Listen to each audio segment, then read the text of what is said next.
Hey guys, happy Thanksgiving. So today's video we have a quick recipe on how to make grapefruit relish. It's perfect for your pumpkin pie, your cornbread.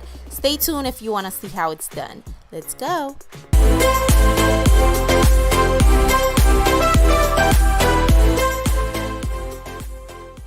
This recipe is so easy. Like I said, you will need 2 cups of freshly washed cranberries. I am going to pour 1 cup of water in there, and as well as 1 cup of sugar, and then I will be adding a little bit of vodka. This is optional, you guys. You do not have to use alcohol, but I am using a little bit of vodka in there, and then I will be adding cinnamon and nutmeg, and this is basically the recipe.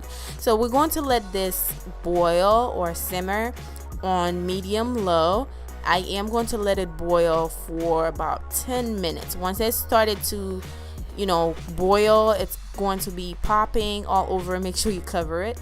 This is how it looks while it's boiling. Once your water is nice and dry, it should look something like this, and basically this is the recipe, and it tastes so good, you guys. It tastes so good. And I am going to add zest, grapefruit zest in there. This is what's going to make it grapefruit cranberry relish. So just add your zest and tune off your stove. At this point, it's done. It tastes really good. It's perfect with cornbread. It's perfect for pies. I use it even on my pancakes or waffles. It's really good, so give it a try. You do not have to use alcohol, like I said. This is the easy recipe. Thank you for watching. Subscribe if you're new. Like the video. I will see you guys on my next one. Happy Thanksgiving.